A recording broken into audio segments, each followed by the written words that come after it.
Hi, I'm Jason Ward from MakingStarWars.net, and today I'm going to be talking about spoilers from Star Wars: The Rise of Skywalker. So if you don't want to know anything from the movie, you should turn this video off now. So Keri Russell's character, Zorii Bliss, has just earned this token. And this token is going to allow her to move through First Order airspace uninhibited. So if you're an assassin, if you're a bounty hunter, if you're in the criminal underworld, it's a pretty rad token to have because it's going to make you a lot of money. Whatever happened, she was laying low on Kijimi with that token and just kind of like chilling out after some stuff that went down. But that's when Finn, Rey, Poe, C-3PO, and the gang show up on the planet. And she's initially going to turn them in to the First Order, but then she has a change of heart. There's a scene in the movie around this time when Finn starts to put together that Poe, he's not exactly like the on the up and up guy that we thought he was. Because, you know, he's hacked a speeder on Pasaana, or 2 speeders on Pasaana, and then he's got them to Kijimi, where he knows how to find a droid smith who can hack C-3PO and let him read Sith inscriptions illegally, and he knows Zorii. So when you put all of this together, you start to see that Poe hasn't always been the most clean-cut guy that we imagine he was.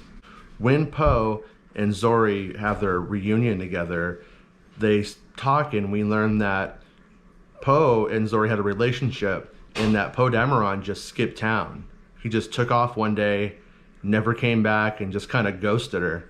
So with that in mind, she's not too happy when she runs into him again. After Zorii witnesses what C-3PO is transcribing on that dagger and what's at stake, she realizes that this is important and it means something, so she's able to kind of put her feelings aside even further. She gives the token to Poe, but not before asking Poe if he wants to run away with her. Since they got the token, they could just scram. But Poe doesn't. And that's when Zorii sees that Poe has changed and he has grown up. And that he's the leader that he's saying that he is, and he's not the kind of guy who would skip out on people like he used to be. So there's this implication that Zorii is stuck on the planet. And Poe leaves and goes on with the rest of the adventure.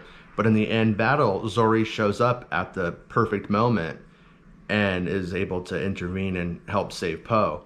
And I get the feeling that she might bring more people with her, because I was told that she's inspired by Poe and that just kind of that whole spark, you know, that will bring the First Order down or burn the First Order down, whatever he says. So all of that happens in that little like kind of short interactions on Kijimi.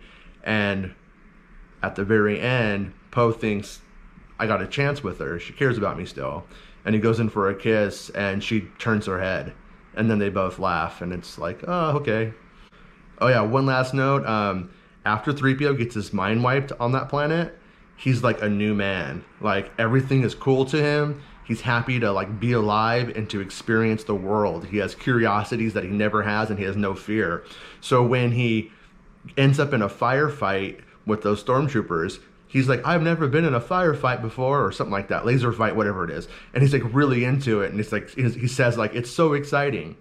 So it's kind of funny because that's not the 3PO that we all know. So anyways, that's pretty much what I know about Kijimi.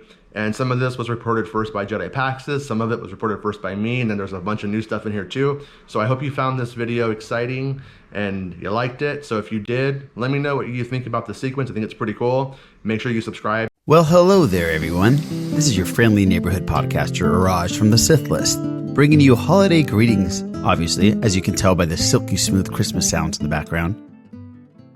I'm here to remind you that it's that time of year where you forget about yourself for a couple weeks and do something phenomenal for someone else. That's right, it's time to help support the Kessel Toy Run. Team up with the MakingStarWars.net, Steel Wars, Blue Harvest, Rogue One, and the Sith List. It's an opportunity for you to share your love of Star Wars and do something special for a child ages 1 to 12 that will be spending their holidays at a hospital. Now, there's a couple ways you can do this. Starting November 1st all the way up to December 18th, you can either go to Amazon.com, look up, find a list or registry, search the Kessel Toy Run at gmail.com, pick out some stuff, and then send it that way, or you can just pick out items that are unopened and send them via the Kessel Toy Run, 3217 Carson Street, number 111, Lakewood, California, 90712. Kessel Toy Run has become an official nonprofit, a 501c3 charity, and tax ID will be given upon request. You can find more details and more information at MakingStarWars.net. So get out there, do something great this year. Thanks for listening, and happy holidays.